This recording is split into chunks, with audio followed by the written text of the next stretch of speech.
So Luke for Sherman TV, joined by Gaffer and Sam. So what are your thoughts on the game?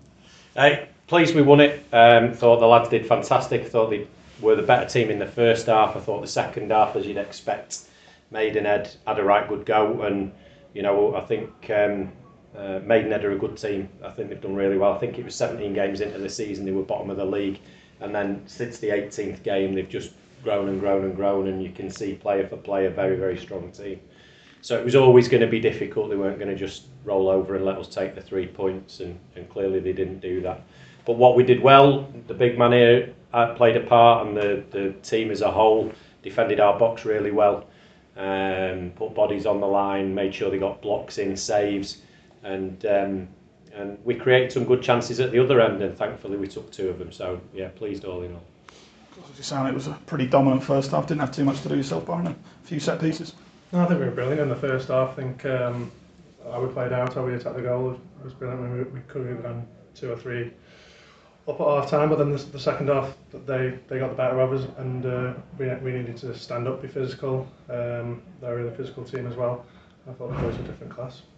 Of course, obviously good to see Aidan George get his first goal for the club. Yeah, and what a goal it was as well. The way he took the man out of the play, and such a strong finish, and then had a really good chance not long after that. That he struck incredibly well, maybe just a little bit too close to the keeper, but he's also got an assist to his name today as well, so he's had a good game. I'm really pleased for him getting off the mark with the goal, most importantly, and doing it in front of the south stand. I was delighted for him, because we know what a good player he is, and we know how important he's going to be to us, and we wanted the fans to see that as well. As you said in the first half, a lot more on the back foot, as you'd probably expect with Maidenhead chasing the game, and then disappointing goal to concede. Yeah, it was a disappointing goal. I think I'd have to see it again, but I think we can defend it a little bit better. But I think overall, I think we've defended different class. What Keno started with different class, and Kevo, who's come in, who was not a natural left back, was outstanding as well. So listen, we were a team that had a lot of clean sheets at the start of the season, and we've got to iron out those little mistakes and get back on track of those as well to kick on. Of course, obviously with being on the back foot a lot more, it must have been a great feeling to get that winner so late on. Yeah, and I'm not so sure we're on the back foot so much. I think a lot of decisions went against us today, and they're a team who really work hard to get set pieces, because it's a strength of theirs, and they want to be putting the ball in your box. You've seen it. I would say 95% of the set pieces were delivered direct into the box, and that's how they operate. They go. Any opportunity they get to put the ball on you, they do, whether it's a throw in, a free kick or a corner.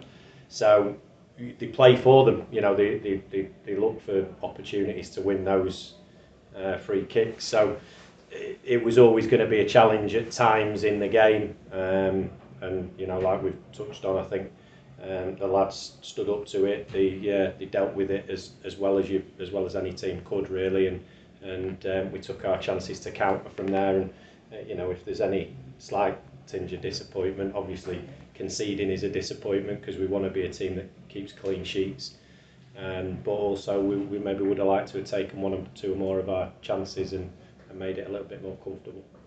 It's coming through that rough patch of form that we've had, back-to-back wins, and first win of the show for a little while now.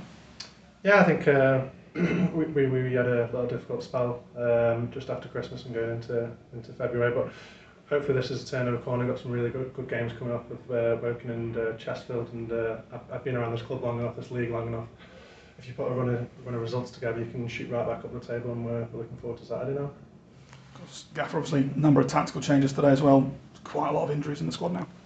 Yeah, and it's that time of year. We won't be the only team suffering with people picking up knocks and innocuous injuries. The heaviness of the pitch makes it a challenge, and of course having 3 home games on a really heavy pitch like that is a challenge for the lads, and we're going to have to use the fully fit players and the fully available players quite shrewdly, I think, to make sure that we come through it as injury free as possible. But listen, lads have come in and really acquitted themselves well and hit the ground running, and the players who've come off the bench today have really contributed. I think every one of them has given us something when they've come on. So we're confident. We know we can navigate our way through it, and we've got a squad that we believe can withstand the rigours and the pressures of the division. So It's great because players come here to play. They come here to get an opportunity, and that's one of the selling points when we sign players is that we'll use them. We don't go into the market every 5 minutes trying to replace players. We want to rely on the lads we've brought in. Finally, obviously up next, you mentioned it, Woking, certainly fighting for every point at the minute. Yeah, definitely. I think they had a good result on at the weekend with the late goal. So they're a team fighting for every point, and it's going to be difficult again. And we know we've got to stand up to a challenge, but on our day, on our best day, we think we're better than them, and we're going for the 3 again. Thank you both.